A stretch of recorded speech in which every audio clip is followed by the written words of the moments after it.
তোমাদের পরীক্ষা সংক্রান্ত যাবতীয় সকল সমস্যার সমাধান পেতে চাইলে আমাদের ফেসবুক গ্রুপে জয়েন হতে পারো। ফেসবুকে AM এডুকেশন আওয়ার গ্রুপ বা 6 to 9 লিখে সার্চ করলে তোমরা গ্রুপটি পেয়ে যাবে।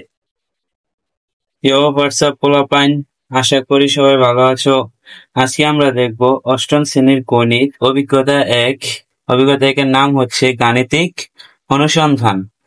এ অধ্যায়ে যে সকল একক কাজে তোমাদের বিভিন্ন ধরনের প্রশ্নগুলো থাকতে পারে সেই সকল প্রশ্নের উত্তরগুলো, এবং তোমরা দলগত কাজ সঙ্গে যে সকল অঙ্কগুলো আছে সেগুলা বইয়ের মধ্যে অনুশীলনীর মধ্যে যে অঙ্কগুলো থাকে সেগুলো করবা। আজকে আমরা ছোট প্রশ্নগুলো দেখব। তো আসো দেখি। 1 নাম্বার আছে, কোন ক্রমিক সংখ্যাদ্বয় উভয় মৌলিক সংখ্যা 2 আর 3। খ নাম্বার, কতগুলো জোড় সংখ্যক ক্রমিক সংখ্যার মাঝে প্লাস ও মাইনাস চিহ্ন বসিয়ে তার বীজগাণিতিক সমষ্টি সর্বদা কেমন হবে?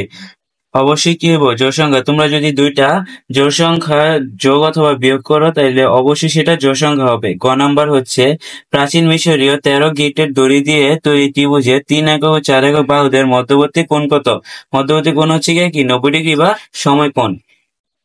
5-এর নামতা গুণফলের একক স্থানীয় অঙ্কগুলো কি হবে? দেখো, 5-এর নামটা যদি আমরা লিখি 5, 10, 15, 20। দেখো, একক স্থানীয় সংখ্যাগুলো 5 আর শুধু 0।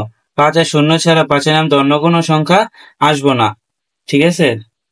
পরে ও নাম্বার হচ্ছে 18-এর গুণনীয়ক গুলো কি কি? 18-এর গুণনীয়ক হচ্ছে 1, 2, 3, 6, 9 আর 18। এই ছিল আমাদের কিছু কুইজ প্রশ্নের উত্তর। দেন আসি আমরা জ্ঞানভিত্তিক মূল্যায়ন হবে তোমাদের সেগুলা।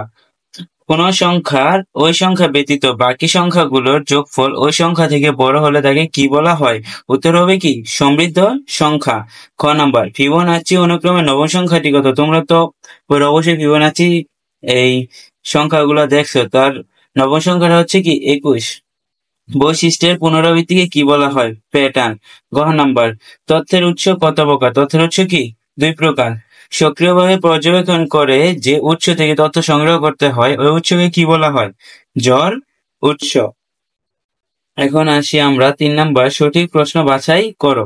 এখন এখান থেকে কোন প্রশ্নগুলো সঠিক সেগুলো আমরা বাছাই করব। গাণিতিক অনুসন্ধান প্রক্রিয়া ফ্লোচার্ট অনুসারে পদ্ধতি কাজ না করলে পুনরায় অনুসন্ধান প্রশ্ন অথবা পটভূমি গবেষণা অথবা অনুমান ধারণা নির্মাণ ধাপে ফেরত যেতে হয়। উত্তর কি হইব? অনুমান পরীক্ষা।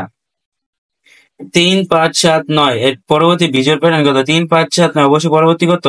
11। ফিবোনাচি অনুক্রমের 21-এর পরবর্তী সংখ্যা কত হইব? 34। গ নাম্বার, সদ্যজাত শিশুদের রোগ নির্ণয়ের ক্ষেত্রে অভিভাবকের কাছ থেকে তথ্য সংগ্রহ করা হয়। এই ক্ষেত্রে অভিভাবক ঝড় প্রাথমিক মাধ্যমিক অনির্ভরযোগ্য উৎস হিসেবে কাজ করে। তো উত্তর হবে আমাদের কি মাধ্যমিক। ঠিক আছে।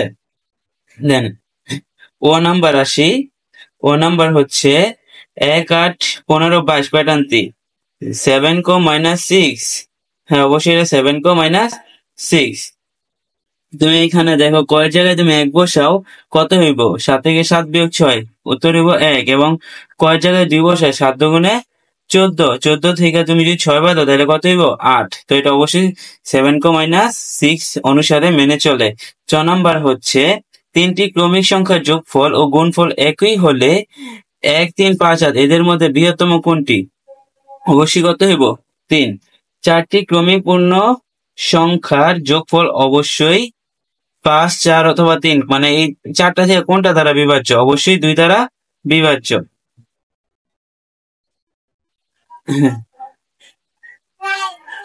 দেন জ নাম্বার আসি। একই সংখ্যার ধনাত্মক ঋণাত্মক মান পাশাপাশি বসিয়ে প্রাপ্ত প্যাটার্নের যে কোনো জোড় সংখ্যা পদে যোগফল বিয়োগফল অথবা গুণফল ভাগফল 0 হবে। উত্তর কি হবে? যোগফল 0 হবে। পুরনো রেকর্ড থেকে তথ্য সংগ্রহ করা হলে সেই সকল উপাত্তকে মাধ্যমিক উপাত্ত বলা হয়। 8, 10, 12, 14 একটি সমৃদ্ধ সংখ্যা। এগুলোর মধ্যে সমৃদ্ধ সংখ্যা হচ্ছে 12। এখন আসি আমরা দক্ষতা ভিত্তিক মূল্যায়ন।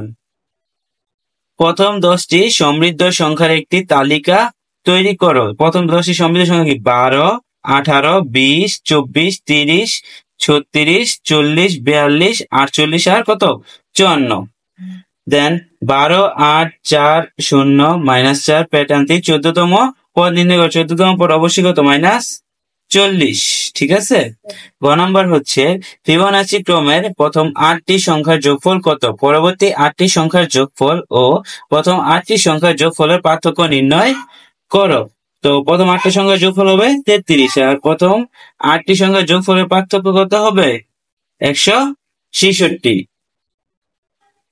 আশা করি তোমাদের প্রথম অধ্যায় থেকে যেই গাণিতিক অনুসন্ধানের কোশ্চেন গুলো ছিল, এগুলো আমি সকল কোশ্চেনের মধ্যে ইম্পর্টেন্ট গুলো দেওয়ার চেষ্টা করেছি। এগুলো পড়লে আশা করি তোমাদের পরীক্ষার মধ্যে তোমরা ভালো কিছু করতে পারবে, আর পরীক্ষায় আসলে এগুলোর বাইরে আসবে না। আর প্রথম অধ্যায়ে তোমাদের কোনো অঙ্ক নেই, তাই আমি তোমাদের জন্য এই গাণিতিক প্রশ্নগুলো তৈরি করেছিলাম। আশা করি তোমরা ভিডিওটা বুঝতে পারছো। আজকে এ পর্যন্তই ছিল। আল্লাহ হাফেজ।